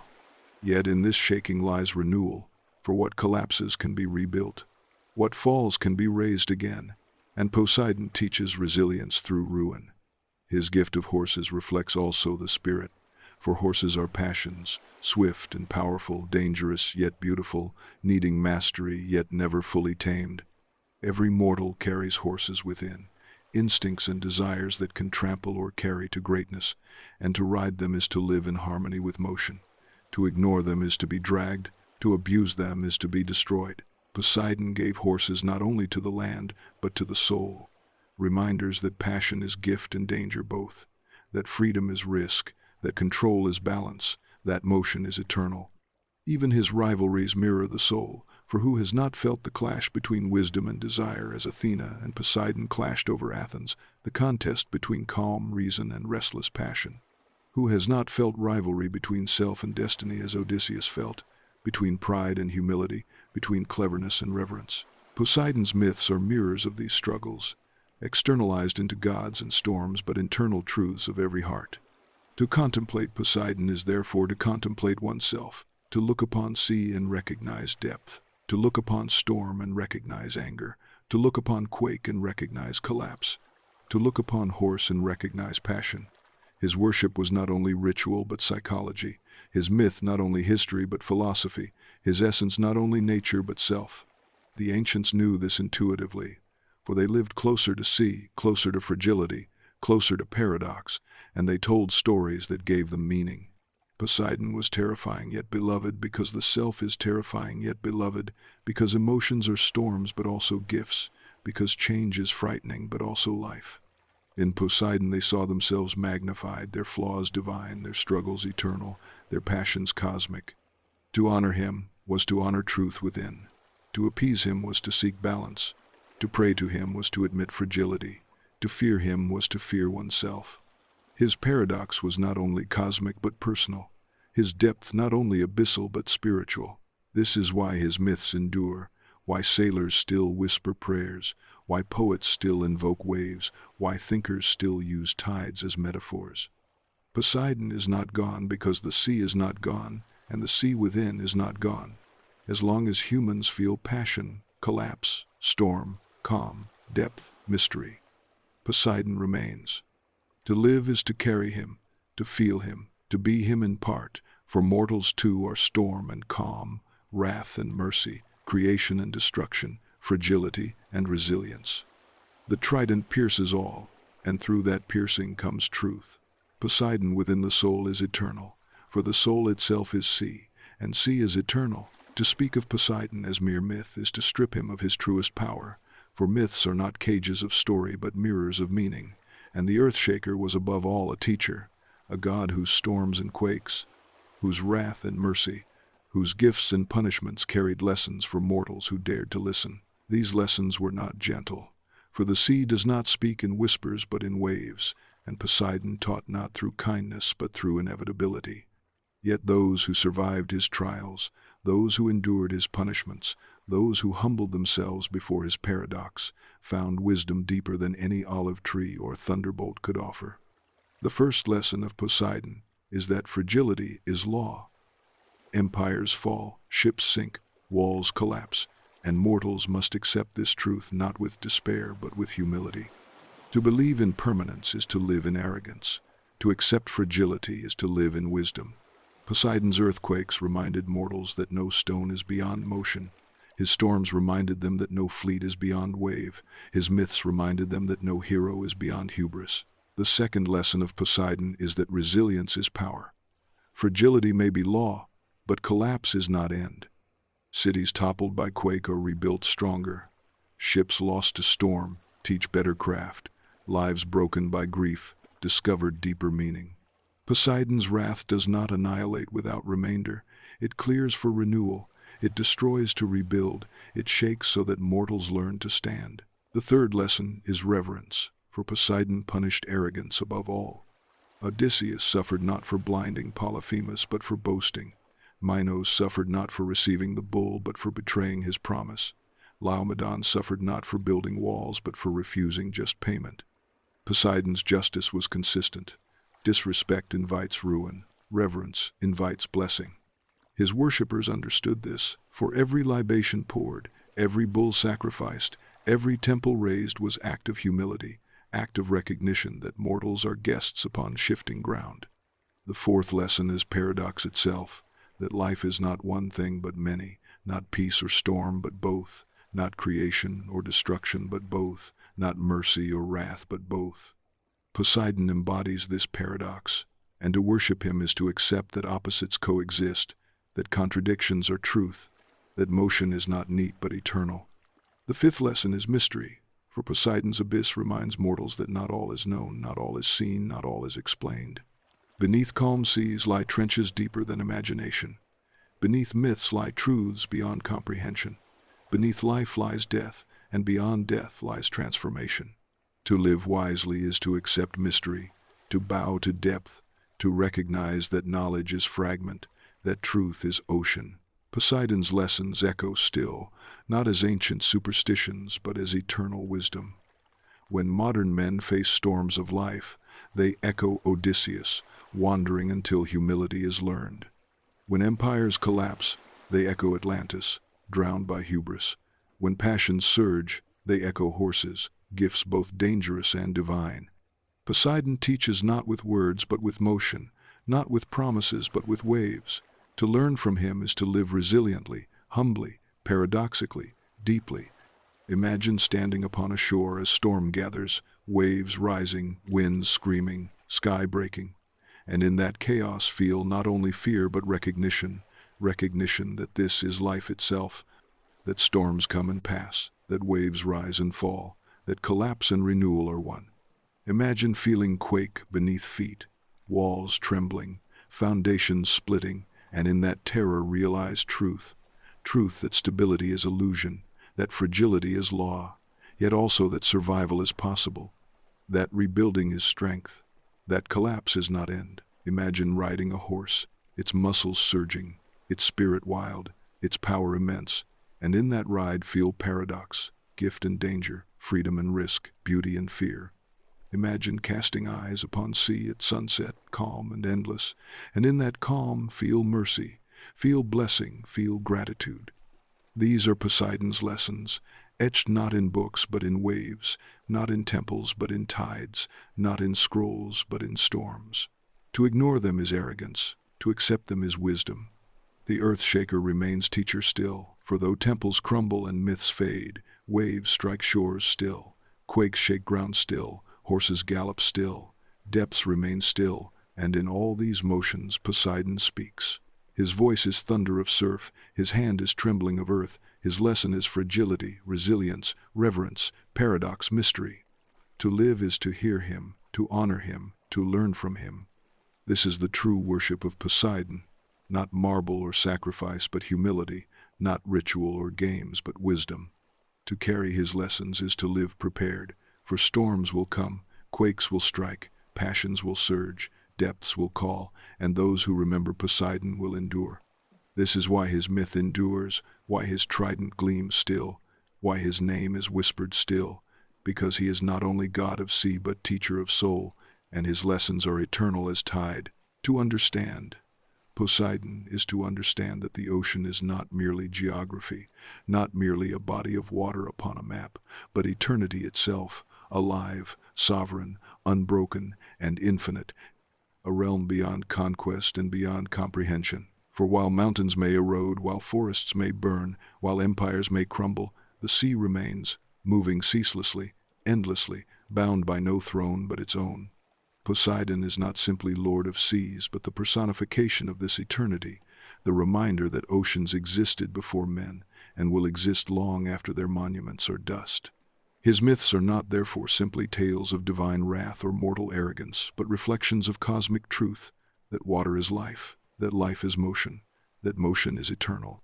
To look upon the ocean is to look upon Poseidon, to see his eyes in the endless horizon, to hear his voice in the crash of surf, to feel his hand in the pull of tide. The ancients understood this with a clarity modern arrogance often forgets, for they lived close to coasts, close to fragility, close to storms, and they knew that survival was never conquest but harmony, never control but reverence. They prayed to Poseidon because they knew they could not master sea, and in that humility found wisdom. But the lesson of Poseidon extends beyond coasts, beyond sailors, beyond empires, for his essence is not only salt water but all water, and water is everywhere, flowing through rivers, falling in rain, surging in blood. Poseidon is therefore not only ocean but cycle, not only tide but pulse, the eternal motion that sustains existence. Consider the hydrological cycle, rain falling upon mountains, rivers carrying it to sea, waves rising into sky, clouds forming, rain returning again. The ancients may not have spoken in such terms, but they understood instinctively, for in every drought they prayed, in every storm they feared, in every spring they rejoiced. Poseidon was the cycle embodied, the eternal motion of water transforming yet never dying, always moving, always returning, always sovereign. This is why he is eternal, for as long as water flows, Poseidon remains. His eternity is not abstraction but reality, not myth but law, not belief but existence. The eternal ocean also reflects eternity of mystery, for even now depths remain unexplored, trenches unseen, life unknown. The abyss is library still unread, temple still unentered, kingdom still sovereign, and Poseidon sits upon its throne, unseen yet present, eternal yet immediate. Mortals who send machines into trenches glimpse fragments, yet never totality, for the ocean hides more than it reveals, and in that hiding lies eternity.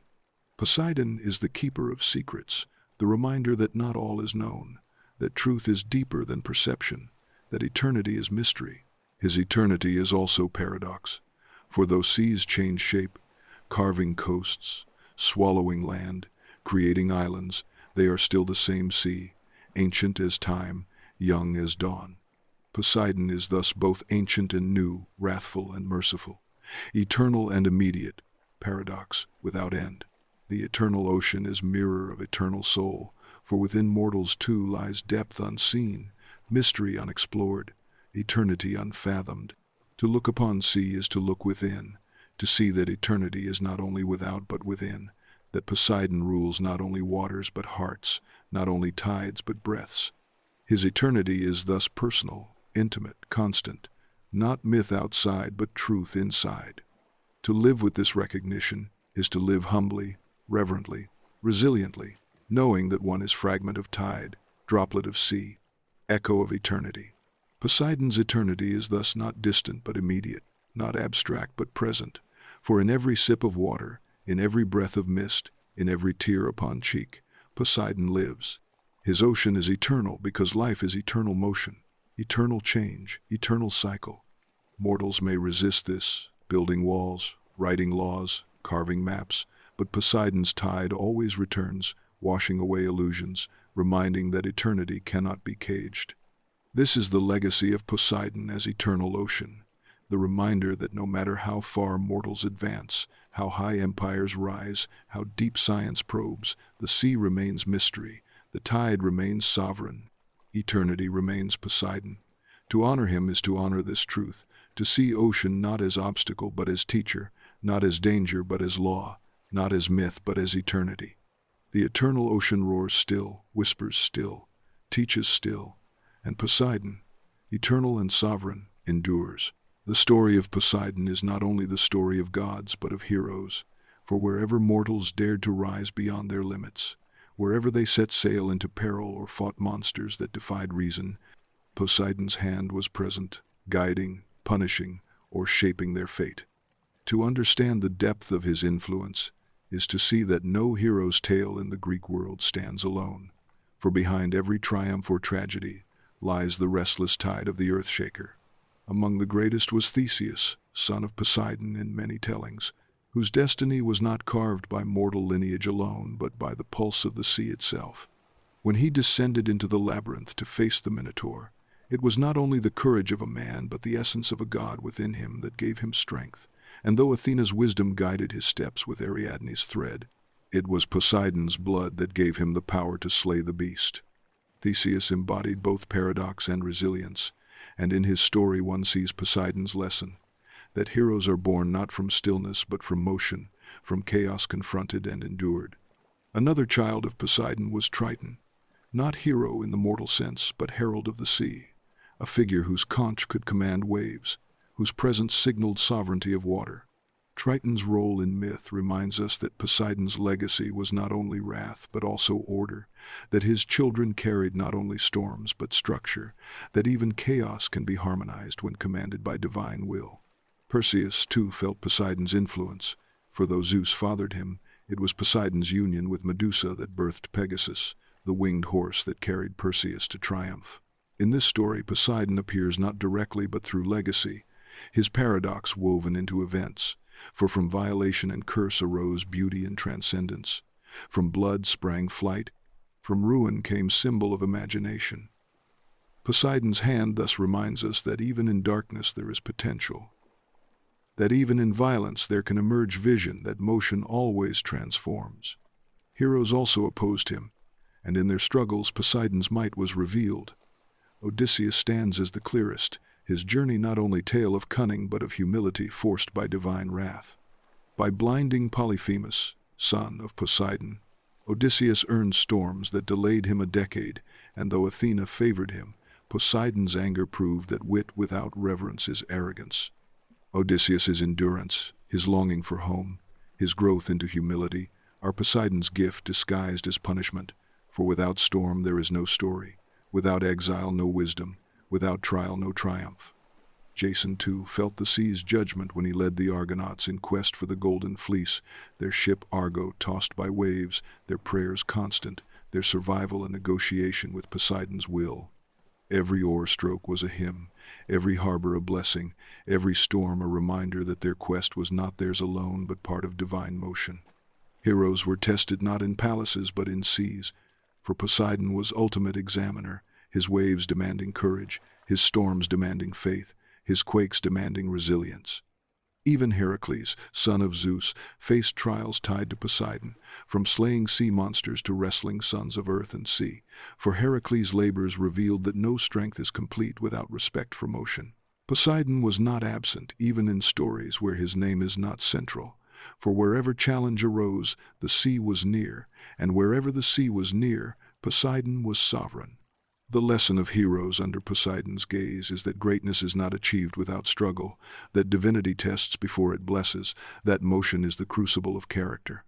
Heroes do not emerge from stillness but from storm, not from ease but from exile, not from calm but from quake, and Poseidon ensures this law is never broken.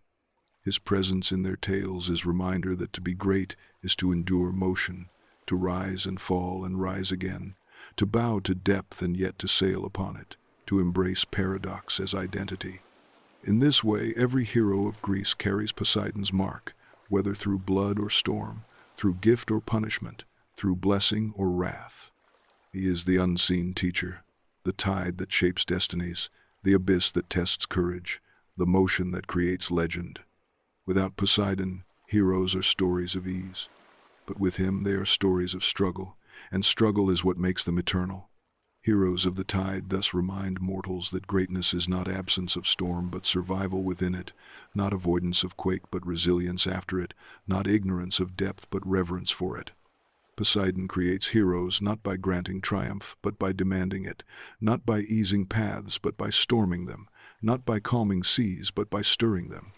And in this way, every hero's story echoes his essence, proving that Poseidon's true gift is not safe passage, but transformation, not calm journey, but meaningful one. The might of Poseidon was not confined to crashing waves and trembling earth, nor even to the myths told by poets and priests in temples along the Aegean. His presence reached deeper into the veins of culture, shaping philosophy, art, literature, and imagination, embedding himself into the very way mortals think of motion, change, and fragility. To study the echoes of Poseidon is to see that he was not simply worshipped in ritual but lived in thought, that his trident carved not only coastlines but minds, that his storms raged not only upon seas but upon imagination. From the earliest poets his name resounded, Homer invoking him as master of waves, describing his wrath against Odysseus, his role in wars, his storms that defined destinies. To read the Iliad and the Odyssey is to see Poseidon standing beside heroes and against them, not as background but as actor, not as metaphor but as force.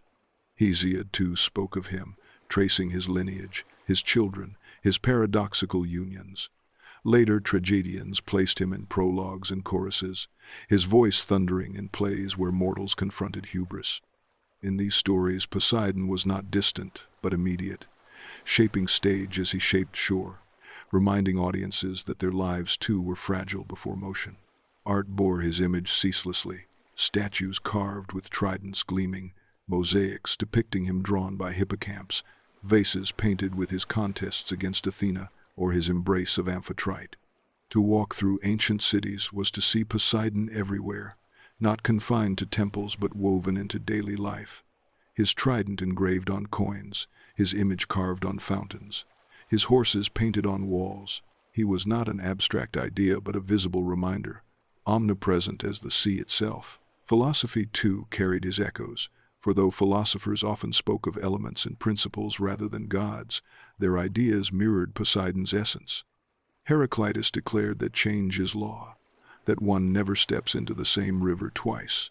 And though he did not name Poseidon, the law was the same. Motion is eternal, permanence is illusion. Plato spoke of Atlantis, describing a city blessed by Poseidon and drowned by hubris, and in this tale he embedded moral and political philosophy, using Poseidon's myth as parable for governance, humility, and justice. Stoics found in the sea the image of fate, unyielding and sovereign, and their call to accept what cannot be controlled is Poseidon's law transcribed into ethics. Even Christian writers, though rejecting pagan gods, inherited his imagery, casting the sea as chaos, abyss, trial, baptism, echoing Poseidon in their metaphors, shaping the language of faith. The echoes continued through centuries, through Renaissance painters who revived his image as Neptune, muscular and majestic, through Baroque fountains, where water itself became spectacle of divinity, through romantic poets who sang of storms and oceans as mirrors of soul, their Poseidon no longer templed but still thundering. In music, too, his essence resounded, symphonies invoking seas, operas staging storms, choruses echoing waves. The earthshaker lived in every note that rose and fell like tide.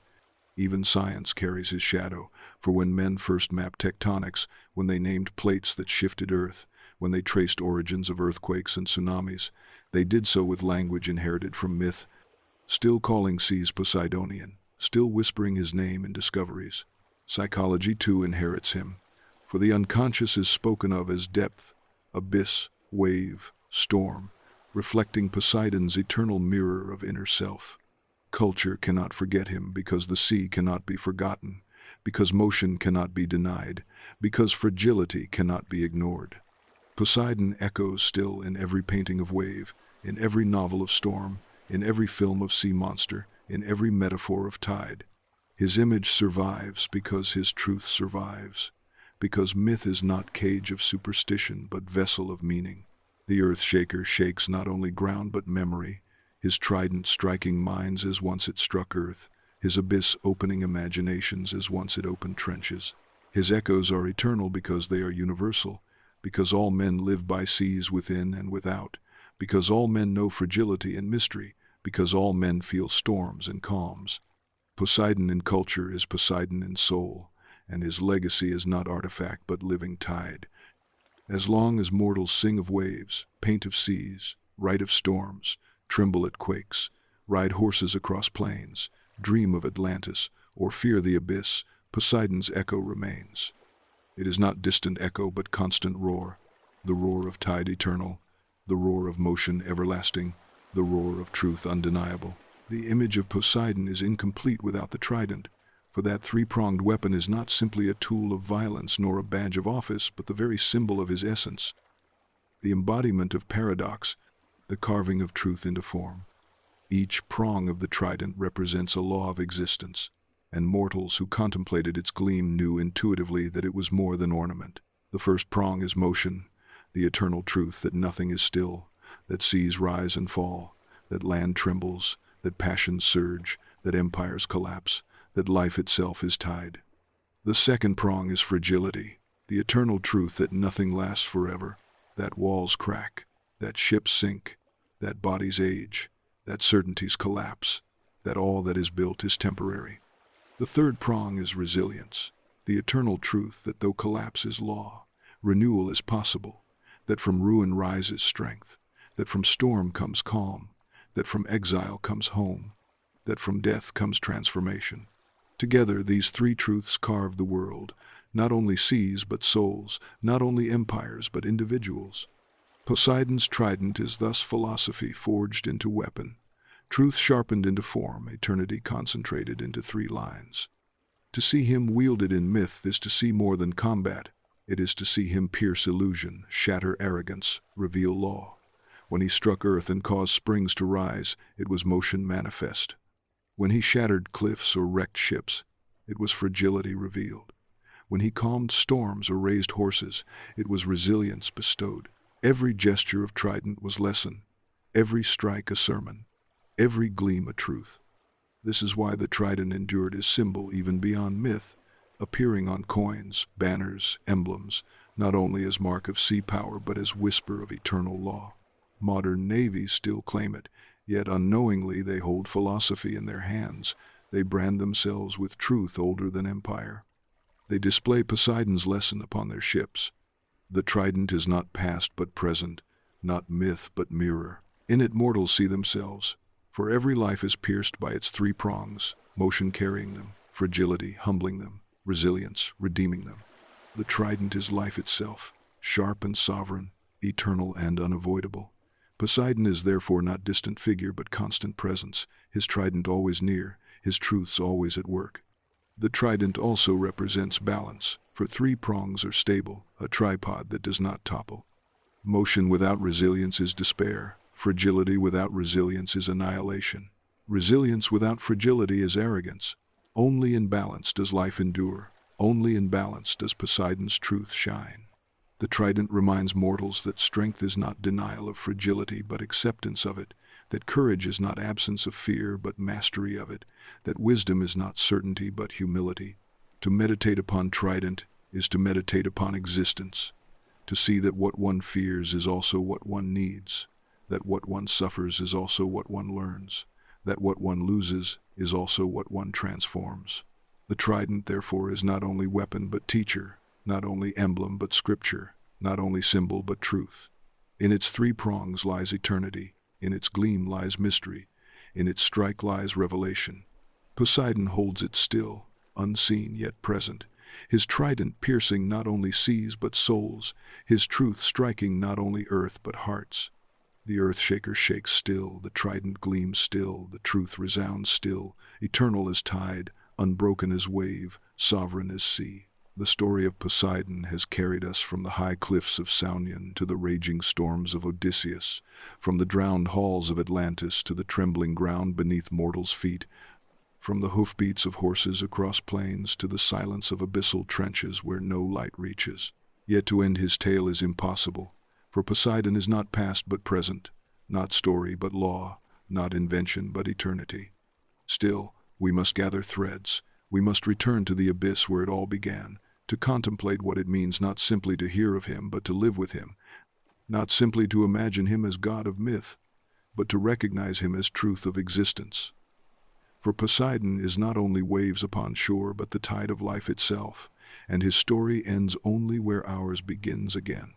To understand the earth shaker is to stand at the edge of sea at twilight, to watch horizon blur into sky, to hear surf crash endlessly, to feel spray upon skin, to know fragility and eternity at once. It is to admit that all structures are fragile, all lives temporary, all certainties illusions. It is to bow not in despair but in reverence, to recognize that fragility is gift, for without it there is no urgency, no meaning, no love.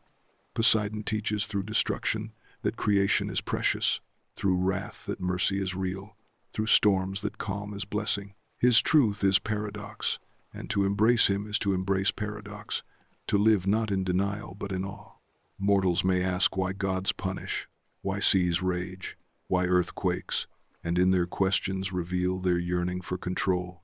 But Poseidon answers not with words but with motion, reminding that life is not control but flow, not certainty but tide, not permanence but change. To walk with Poseidon is to live with humility, to sail knowing storms will come, to build knowing quakes will strike, to love knowing loss will arrive, to breathe knowing death will follow. Yet, it is also to trust renewal, to believe resilience, to honor resilience, to know that from collapse comes rising, from loss comes memory, from death comes transformation. This is why Poseidon endures, why his trident gleams still, why his myth echoes still, because he is not only a god of Greeks but law of being. The abyss is his temple, but so is every shore, every raindrop, every tear, every tide. When mortals gaze upon sea and feel small, they feel Poseidon. When they ride storms of grief and emerge stronger, they live Poseidon. When they rebuild after ruin, they honor Poseidon. When they tremble yet endure, they become Poseidon. His essence is within all, for all our motion, all our fragility, all our resilience. This is why his worship was universal, why his myth transcended cultures, why his trident remains symbol. For Poseidon is not fantasy but mirror, not invention but revelation. And so as we return to the abyss, let us not see darkness but depth, not end but beginning, not silence but eternity. The abyss is reminder that mystery is not absence but fullness, that what we cannot see is not void but vastness. To stare into it is to accept that not all is known, that life is larger than comprehension, that humility is wisdom. Poseidon waits there, not as tyrant but as teacher, not as monster but as mirror, not as stranger but as self. His trident pierces illusions, his waves cleanse arrogance, his horses remind passion, his earthquakes remind fragility, his calm reminds mercy, his abyss reminds mystery. Together they form scripture older than books, truer than doctrines, eternal as tide. And so his story does not end. It continues in every breath, every tide, every collapse, every rise. To tell of him is to tell of life. To worship him is to live wisely. To forget him is to live arrogantly. The earth-shaker endures because motion endures. The sea lord reigns because sea reigns. Poseidon lives because truth lives. And as you listen now, as you let his waves echo in your mind, perhaps you too feel the tide within, restless, eternal, unbroken. Perhaps you too know that you are fragment of sea, droplet of tide, echo of abyss. Perhaps you too recognize that your storms are Poseidon's storms, your passions his horses, your collapses his quakes, your resilience his calm. If you do, then you carry him with you, not as myth, but as truth, not as God outside, but as essence within. This is the return to abyss, not descent into darkness but ascent into eternity, not end of story but beginning of wisdom, not farewell but recognition. Poseidon's story is yours, and your story is sea, and sea is eternal. So walk with humility, sail with reverence, build with resilience, love with awareness, breathe with gratitude. For the tide rises still, the tide falls still, the tide is eternal, and Poseidon endures.